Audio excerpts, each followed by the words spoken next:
¿Qué le pasa? Se le olvida a la compu y se me olvida a mí. Voy a compartirles la pantalla. Tengo un... ¿Dónde lo tengo? Aquí está. Tengo un PPT sobre algunos conceptos básicos que tienen que ver con el embalaje. Déjenme ver para ver si lo pongo más grandecito. Ahí. Entonces, yo les digo siempre que estas son cosas que uno tiene que por lo menos tener los conceptos para saber si en algún momento lo tiene que hacer. Nosotros de por fuerza tenemos que hacerlo porque muchas veces no contamos con todas las pruebas en el laboratorio y para satisfacer a las demandas del cliente, entonces tenemos que pedir referencia, hacer referencia a otros laboratorios que sí las tengan. Por supuesto, tenemos que buscar laboratorios que tengan altos estándares de calidad y para hacer ese envío a esos laboratorios, entonces hay que hacer un correcto embalaje, o sea, colocar la muestra correctamente para evitar que se derrame y esto pueda producir pérdida entonces en la muestra del paciente, pérdida en dinero, pérdida en tiempo, podría haber una contaminación con el personal que se pueda entonces ver involucrado con el derrame y por eso hay muchas recomendaciones y se puede hacer estos envíos tanto por vía terrestre como por vía aérea. La vía terrestre es la forma más sencilla de enviarlos, ya que por enviar agentes patógenos o muestras infecciosas por vía aérea es un tanto complicado, pero están todas las normas listas para poder entonces para poder entonces hacerlo correctamente. ¿Usted qué tiene que hacer como la persona que está a cargo de esto en su laboratorio? Tiene entonces que planear la logística del envío. ¿Qué debe tener usted a mano siempre? Averiguar, tener una libretita, todo anotado para no estar preguntando muchas veces lo mismo, ¿verdad? Tiene que identificar el nombre y los datos correctos, ya sea el teléfono y el correo electrónico, a donde va a enviarse la muestra, ya sea un laboratorio nacional o un laboratorio local. Eso debe estar identificado correctamente. También si está trabajando usted, por ejemplo, para un laboratorio estatal, muchas veces ese tipo de muestras en las que están involucrados agentes que son monitoreados constantemente porque hacen brotes y eso puede causar una epidemia, esas hay que notificárselo al encargado de epidemiología en el Ministerio de Salud, que usted está enviando, por ejemplo, una muestra que parece un paciente que tiene unas petequias y parece como que tuviera sarampión. Entonces, esto es de un interés muy grande, así que todas esas cosas tienen que estar notificadas. Esto es algo que hay que hacerlo correctamente porque estamos hablando de enfermedades que son bastante serias. Entonces, usted tiene que, además de tener todos esos datos, tiene que llamar al laboratorio a donde usted vaya a enviar las muestras, notificándoles sobre el envío de las mismas. Al menos que sea, por ejemplo, en el caso del Gorgas, que ellos tienen establecidos que de Chiriquí reciben todos los martes y todos los jueves muestras y ellos siempre las están esperando, porque es un laboratorio de referencia.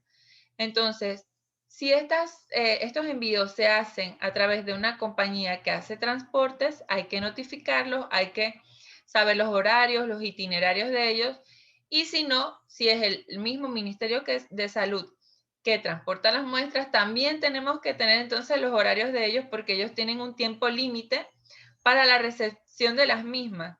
Por ejemplo, los mismos martes había que hacerlo antes de las 2 de la tarde porque el carro partía entonces y los jueves también. Estoy hablando en el caso por ejemplo, donde yo trabajaba, que era el hospital y allí el carro recogía de toda la provincia lo que llegara y a las 2 de la tarde, los martes y los jueves, ya se iba. O sea que teníamos que tener todo listo. Tiene que preparar su material. Usted debe contar con esto. Lo que de repente tenga usted en el laboratorio a mano le puede servir.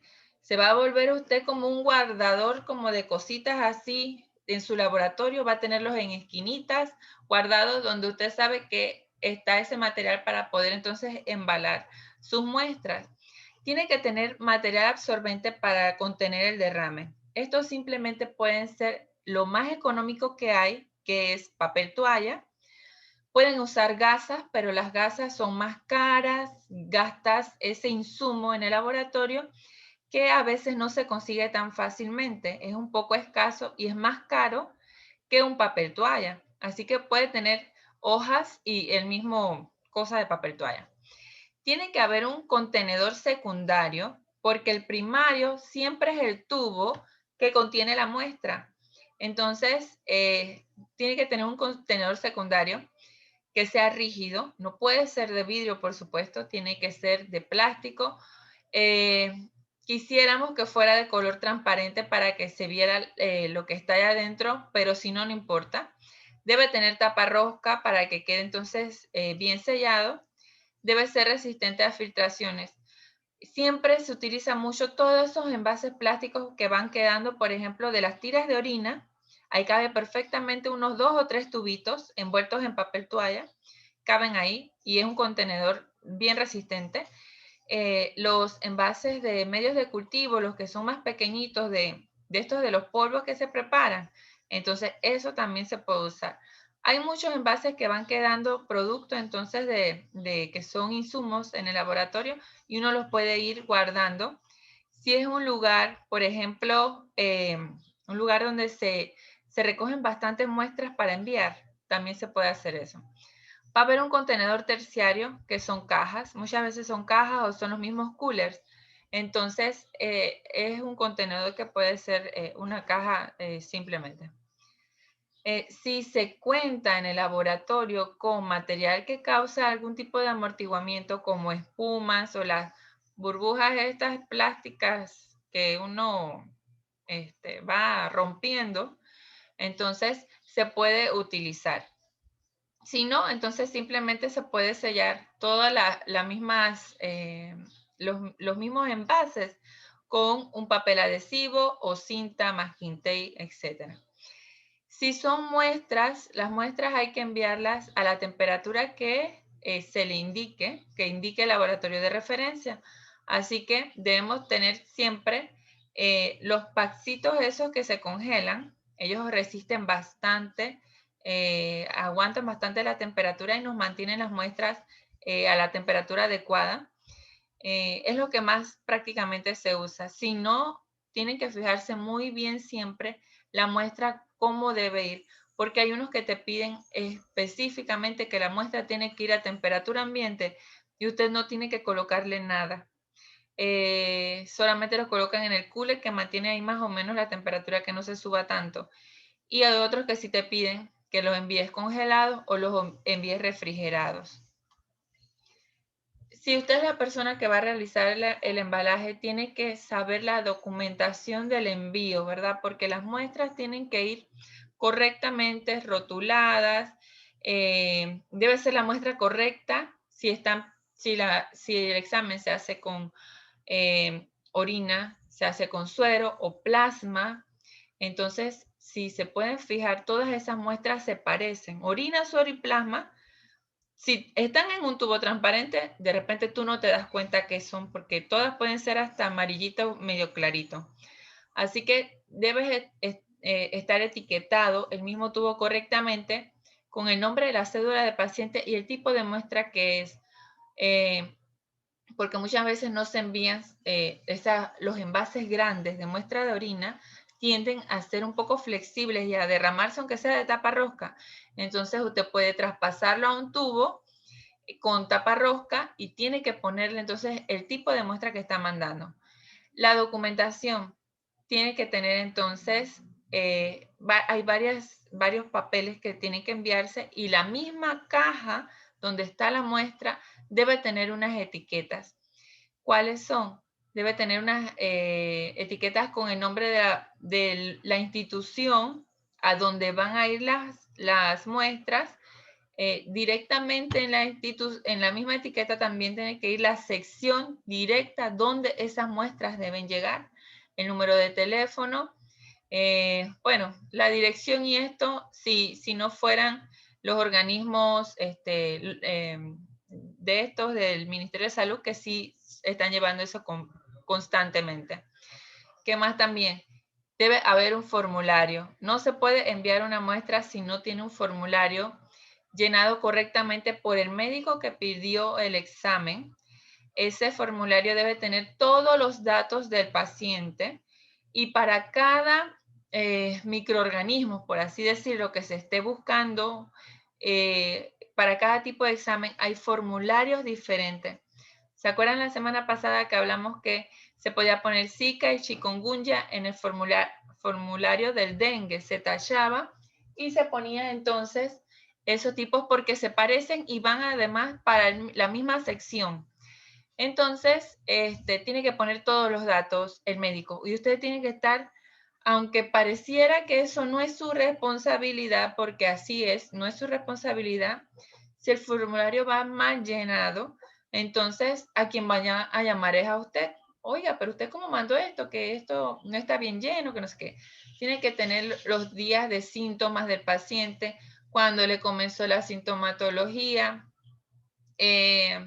las vacunas, etcétera, un montón de cosas que el médico debe llenar y debe sellar y él debe firmar ese formulario porque es responsabilidad de él. Y nosotros debemos cotejar correctamente que las muestras de los pacientes, que muchas veces no las tomamos nosotros, porque son pacientes, cuando buscan este tipo de envío a un laboratorio nacional de renombre, es porque el hospital no cuenta con ese examen y es un examen bien difícil pues de lograr conseguir. Así que debe tener entonces correctamente rotulado nombre, cédula y que se haga el cotejo con el formulario del paciente y que sea todo igualito. Bien, le llegó la muestra a usted a su laboratorio. Ya les digo, muchas veces nosotros no las tomamos, pero si las tuviéramos que tomar, entonces igualito es el procedimiento. Tenemos la muestra del paciente, ahí ven que es un tubo de hemograma. Ese tubo se tuvo que haber cotejado, que el paciente tenga los nombres correctos, hasta por una S, por ejemplo, un González que vaya con S en vez de con Z, te pueden echar la muestra para atrás. Regresar, no hacerte el examen porque esa es otra persona. Entonces, ven, un tubo de hemograma, ahí está el técnico, lo va a colocar entonces en un contenedor. Ven que llegó el tubo, para ver, déjenme ver si es que va a sacar la muestra. No, la metió. La metió en ese contenedor y la persona se quita los guantes porque manipuló la muestra primero. Entonces, va a abrir el contenedor secundario. Les dije que el contenedor primario va a ser entonces el tubo que contiene la muestra, el tubo químico o el tubo de hemograma. El contenedor secundario aquí puede ser el frasquito de las tiras de orina. Ese tubo del paciente, donde le sacaron la sangre, debe estar alrededor como forrado. Ustedes le ponen bastante papel, papel toalla y lo meten entonces dentro del contenedor secundario. Él allí no se va a mover y no debe tener ningún tipo de derrame. Van a cerrar entonces el contenedor secundario, coloca el tubo allí y va entonces, ahí está, ¿ves? Ahí está envolviendo. Miren, envuelve eso y lo coloca en el contenedor entonces. Cerró el contenedor secundario. Va entonces a colocarlo en una caja, en otro contenedor, y va a colocarle directamente, no directamente a la muestra, pero sí directamente al el contenedor que contiene la muestra. Allí se le coloca los pads fríos. ¿Por qué? Porque se mantiene la temperatura mucho más más cercana a los puntos de refrigeración que se necesitan, entonces ahí va a colocar la muestra. Luego de esto va a colocar esa muestra o esa caja en unos lugares. Pueden enviarla a sí mismo, donde está ese coolercito con el que serviría entonces de contenedor terciario, porque ya vemos 3 contenedores, el de la muestra, el secundario, que es el de la tapa roja, y el cooler, que es el terciario. Así que esas 3 contenedores cumplen ahí con el embalaje. Aquí la colocan entonces en una caja de cartón, que muchas veces no es tan fácil tener tanto tipo de material para embalaje, y debe también enviarse en una sobre aparte. Debe enviarse entonces toda la documentación del paciente. Estos sobres procuren siempre que hacen embalaje nunca colocarlos dentro de los contenedores, por eso mismo, por los derrames, se riega algo y todo se mancha. Así que se colocan entonces, es la recomendación que nosotros tenemos, se coloca entonces, traten de colocarlo fuera de la caja, y alrededor se le pone tape y ellos van ahí y no se van a caer de esa caja. Entonces se cierra, se pone el tape y hay que hacerle entonces las etiquetas. Las etiquetas deben tener el nombre, o el lugar, la dirección a donde se va a enviar la muestra, una persona responsable, y la muestra entonces, el que recibe la muestra también tiene que estar ahí. Son 2 etiquetas que van a tenerse. También hay etiquetas que te dicen cómo deben ir colocados estas muestras para evitar que se derramen. Entonces esas etiquetas son las 2 flechitas que ustedes ven para arriba, y también colocarle las etiquetas de material bioinfeccioso. Todo eso hay que colocarlo correctamente entonces en este tipo de embalaje, que es bastante sencillo, no es nada del otro mundo. Nada más que todo tenemos que hacerlo con organización. Entonces, chicos, hay una reglamentación que se llama IATA, es de la Asociación de... Y están esos policías, ellos ahí se reportan. Por ejemplo, si a ti se te pierde una ¿cómo se llama? Un animal. Ajá. Ya, para ver quién. Bien. Entonces, hay la IATA es la Asociación de Transporte Aéreo Internacional, y ellos tienen todos sus protocolos para poder hacer envío a través entonces de estas muestras a través de vía aérea. Hay un protocolo para que se haga segura, porque hay mercancías en donde están viajando también los pasajeros. Entonces, estas mercancías deben ser seguras para los pasajeros que también están en el viaje, y hay que ser transportados de forma segura. Entonces, cada país, IATA es internacional, pero cada país va a regular que esas normas sean cumplidas en su región. Y va a clasificar IATA las 9 clases de mercancía peligrosas que existen, y esto está en las guías internacionales, en donde pueden haber explosivos, gases, líquidos inflamables. Nosotros nos tocaría entonces el sexto, que son los tóxicos e infecciosos. De repente los misceláneos pueden ser. Pero este tipo de material, cada uno tiene la reglamentación de cómo debe ser entonces enviado, porque no es que el material vaya a explotar, sino que por algún motivo su composición puede hacer entonces que ocurra una explosión. No es que están enviando una bomba, sino que algo puede pasar que pueda ocurrir entonces una explosión. Hay formularios que hay que llenarse. Esta es una declaración de sustancias peligrosas que tiene que ser llenada correctamente, lo que contiene, firmada por el personal responsable. O sea, en el lado de la vía aérea es un poco más complicado. Si pueden ver, el embalaje también es más minucioso, en donde vamos a tener, por ejemplo, aquí dice recipiente primario, el tubo de ensayo. Va a haber un embalaje secundario, pero miren que este embalaje es, ya vienen prefabricados para ese tipo de envío.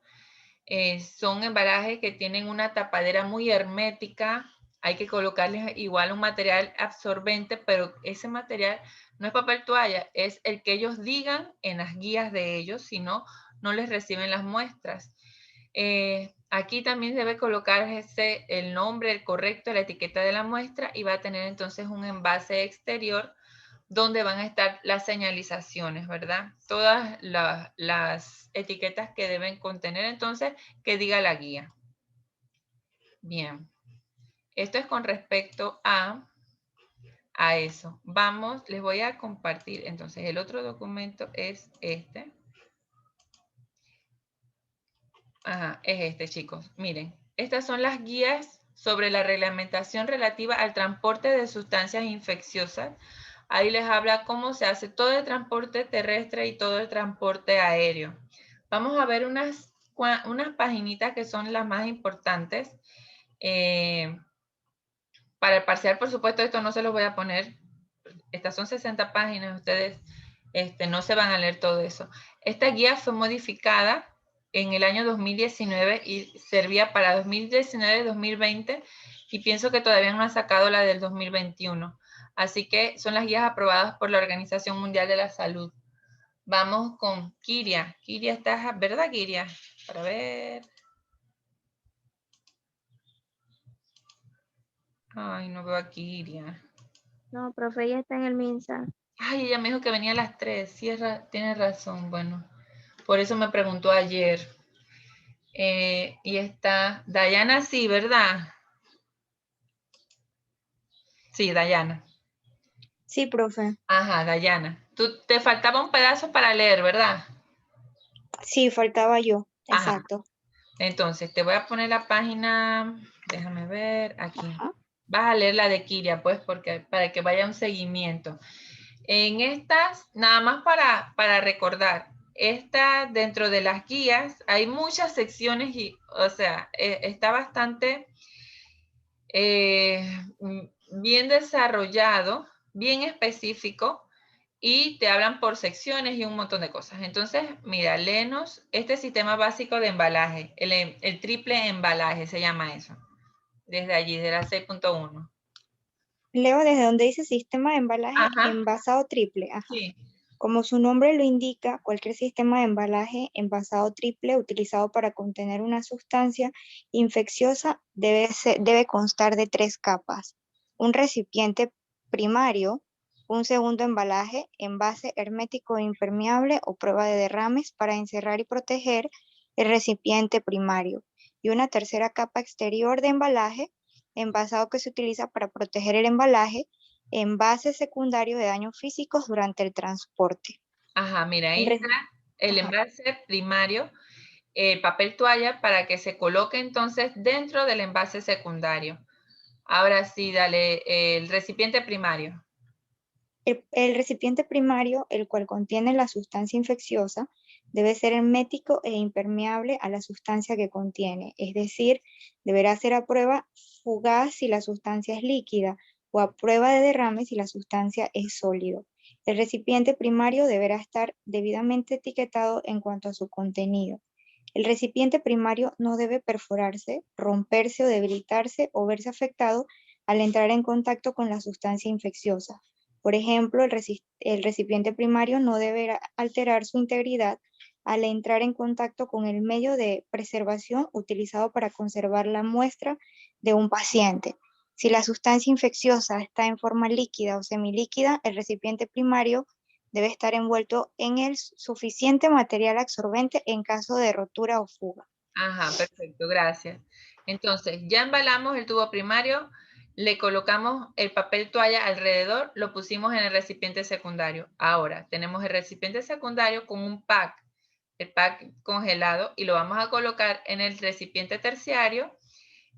Ambos allí se colocan, ahí les ponen siempre la caja de cartón al lado. Si hay, se puede colocar, chicos. Si no hay esas cajas de cartón, porque es que muchas veces no alcanza el dinero para comprar todo ese montón de cosas minuciosas que deben hacerse, y lo que hacemos nosotros en el laboratorio es adaptar todo lo que tenemos para poder entonces cumplir y hacer nuestra labor. Pero muchas veces no tenemos eso. Siempre andamos rescatando coolers, andamos rescatando los packs, tenemos todo eso para poder hacer el envío correcto. Entonces, Efraín, léete la página 32. Ajá, miren estas sustancias para poder entonces, que son sustancias que mantienen la temperatura. Lee el hielo. Hielo seco El o el hielo, hielo. primero, el hielo. El hielo es el término utilizado para describir el agua congelada y sólida, y no se considera una mercancía peligrosa y por lo tanto no se le asigna una designación de transporte ni un número. Si se utiliza el hielo, se deberá considerar las posibilidades de utilizar un contenedor exterior hermético para evitar las fugas del agua, ya que el hielo podría derretirse con el tiempo. Ajá. Lo que por lo menos cuando a mí me tocaba embalar, que me tocaba embalar siempre, lo que hacía era comprar una caja de bolsa Ziploc, la tenía ahí escondida dentro de mis cosas y ponía el pack dentro de la Ziploc y le sacaba el aire y la cerraba porque yo sabía que eso no iba a aguantar. Siempre sudan. Entonces, hay unos packs que sí son que tienen como plástico por afuera, pero esos son más caros pues para estar llevando y trayendo. Así que los otros que existen son como de un plástico bastante fuerte, pero puede romperse. Así que ponía eso adentro, lo cerraba herméticamente y entonces ya sabía que cuando llegara a su destino no iban a encontrar un charco ahí de agua, y que ustedes saben que eso, las cosas que uno hace hablan por uno, las cosas malas que uno hace y las buenas también. El hielo seco, Efraín. El hielo seco es uno de los refrigerantes más utilizados para el transporte de sustancias infecciosas. Este pertenece a la clase 9 de mercancías peligrosas. Materiales y objetos peligrosos diversos incluidos en la misma clase de sustancias peligrosas para el medio ambiente. Se le atribuye la asignación y designación oficial del transporte dry ice o hielo seco. Carbon Diction Solid número. Léete en el segundo párrafo donde comienzan estas instrucciones, subrayan. Estas instrucciones subrayan la importancia de garantizar en el envase exterior incluye un material que permite la liberación del gas del dióxido de carbono, como es la espuma de poliestireno. Esto se debe a que el hielo seco se dispara con el tiempo pasado del dióxido de carbono sólido al gas del dióxido de carbono, el cual es más pesado que el aire y puede crear una acumulación de presión que podría ocasionar una explosión si no se libera de manera efectiva. Ajá, ya, está bien así. Ya, gracias, Efraín.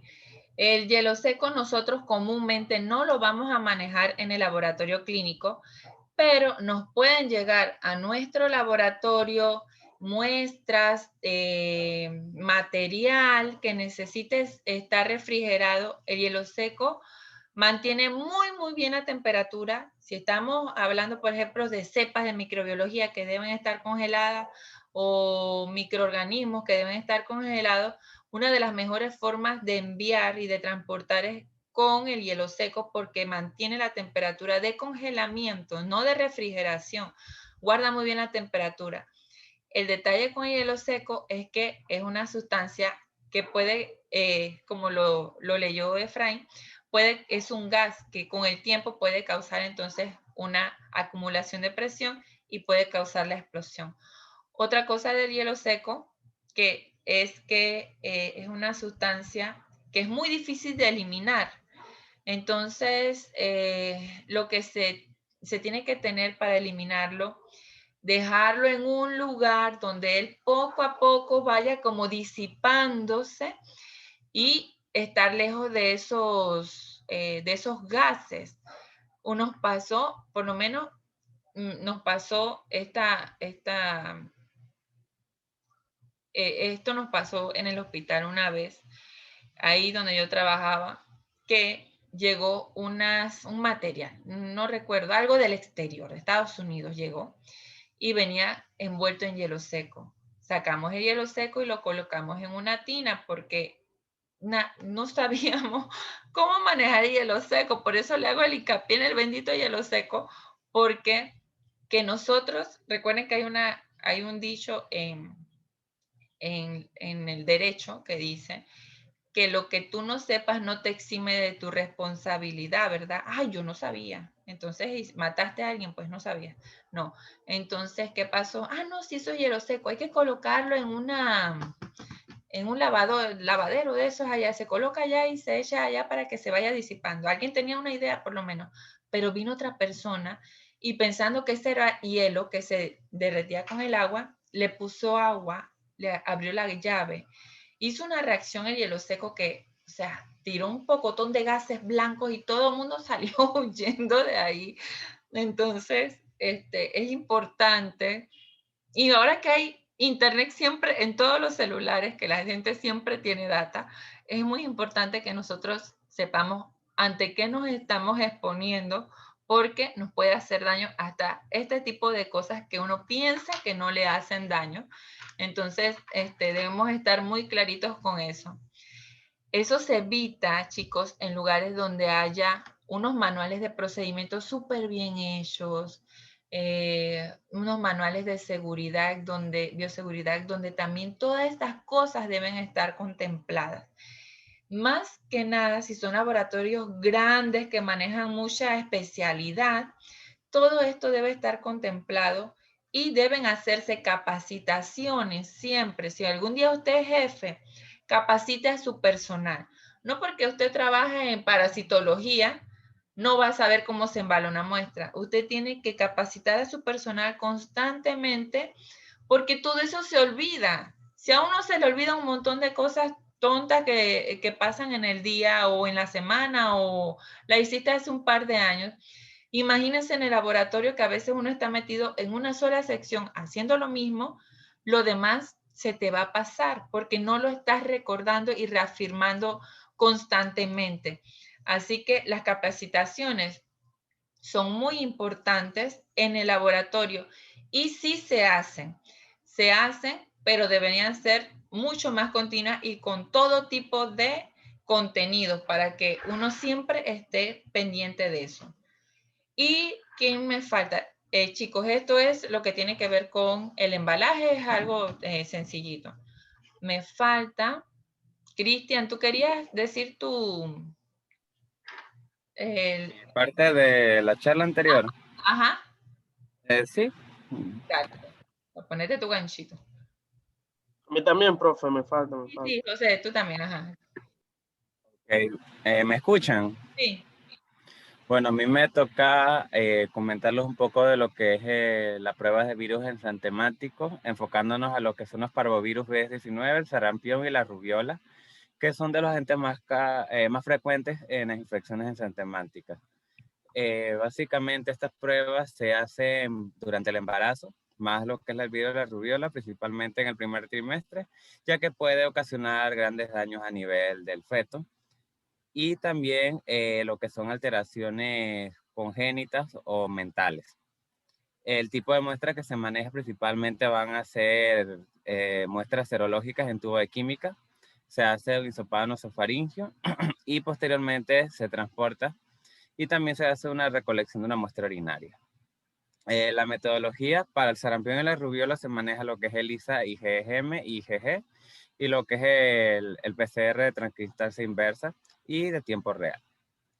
Para el parvovirus B19 se utiliza lo que es el PCR en tiempo final o de tiempo real, y básicamente los reportes van a ser positivo, negativo o indeterminado dependiendo de lo que nos dé el resultado a la hora de analizarlo.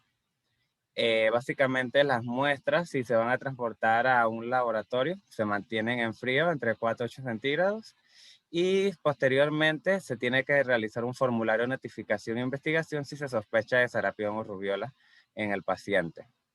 Esto también se tiene que dar una entrega de los resultados mínimos de 3 días hábiles para la detección de IgM. Si es para IgG se puede prolongar hasta 2 semanas. Y 5 días para un diagnóstico molecular si ya se quiere especificar más cuáles de los agentes específicamente. Y bueno, la detección principalmente va a ser la más rápida y la más usada en los hospitales públicos, es la IgG y la IgM. Y es la que se prioriza principalmente en las mujeres embarazadas según la OPS. Ya.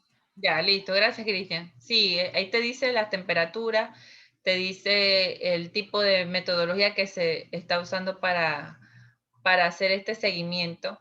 Y eso más que nada es, ya les digo, para estar seguros de que no hay ningún brote.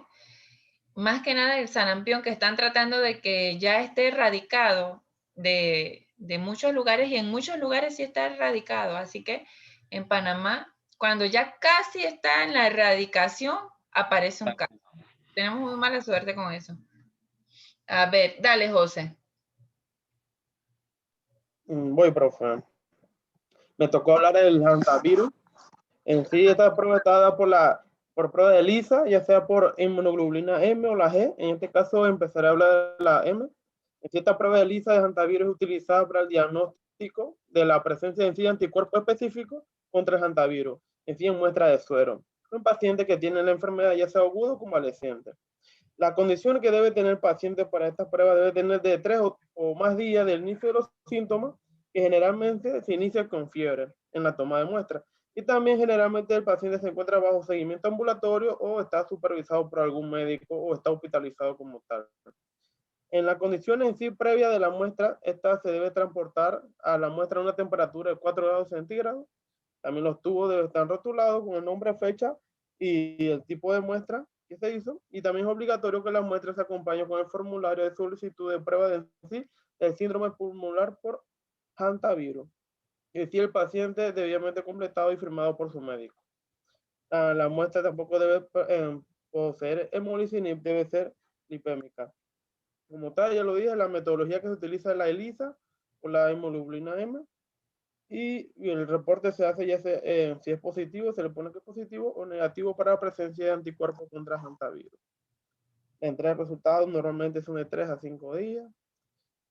Y ahora hablaré sobre la prueba de inmunobloc, que esta sería por IgM también. Ah, no, José, era nada más serológica. Ajá, no, de PCR no.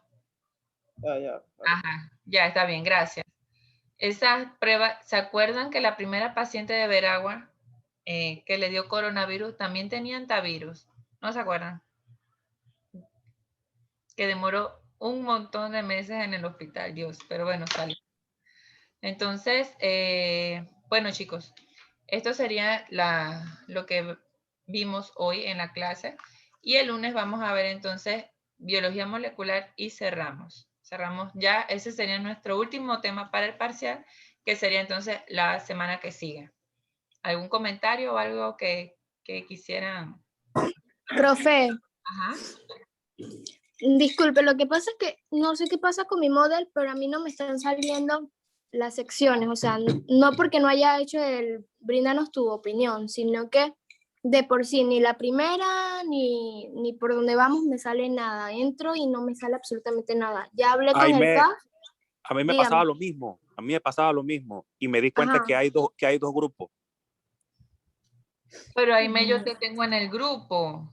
Sí, no, profe, es que yo estaba entrando normalmente, pero no sé qué pasó, que desde la semana antepasada no puedo entrar. De hecho, lo de la charla que dimos, a mí me tocó la semana pasada, yo me mandaron el documento por WhatsApp porque yo no podía entrar a la misma, o sea, a la misma sección. Pero y el examen lo voy a poner en la semana que sigue y si no te abres, ¿cómo vas a hacer el examen? Es que por eso ya yo envié un coso un ticket al caso, pero se pero demoran un verificaste siglo. Lo bien envié que la no te semana habrás pasada. metido por error a otro curso. No, a mí me pasó lo mismo. Yo tuve que mandar un ticket al CAS para que a mí me salían, porque me acuerdo que para el día del parcial yo le tuve que dar a la profe porque a mí se me borró todo. Sí. Y yo le digo, profe, se me salió como que yo no he hecho nada. Ajá. Entonces mandé un ticket al CAS y de repente ya me salió todo lo que yo había hecho. Claro. Y es que por eso le digo, Sí, profe, súper raro. Sí, es súper raro porque en verdad a mí me salía bien todo, o sea, todo me salía perfecto. Pero cuando fui a entrar la semana antepasada, no me salió nada. Entonces la semana pasada yo envié el ticket porque yo pensé que era un problema que se había caído al mismo sistema. Pero entonces luego empecé a entrar a las demás clases, o sea, no a las demás clases, sino a la otra materia que estamos dando, que es la de nociones. Y pues sí me salía, pues. Entonces por eso yo envié el ticket la semana pasada, pero ayer volví a enviar otro ticket sobre el mismo tema, pero aún no me responden, porque es que ahí se demoran mucho en contestar. Bueno, y mira lo que podemos hacer mientras. Ya sabes que la otra semana es el último material. Si no te sale la otra semana y ellos se van a demorar, yo te voy a enviar lo que tengamos para el parcial, te lo envío a tu correo. Ok, profesor. Ajá. Entonces vemos de aquí a allá, esperemos que se solucione, si no vemos entonces cómo haces el parcial. Listo, profe. Sí, porque como yo subo es el cuestionario y voy a hacer el parcial dentro del misma plataforma, vemos cómo hacemos eso, ¿viste? Entonces, está pendiente y dime antes, pues, para mandarte el material y vemos entonces con el parcial. Sí, profe, muchísimas gracias. Dale, perfecto. Bueno, chicos, entonces, nos vemos el lunes. Dios primero.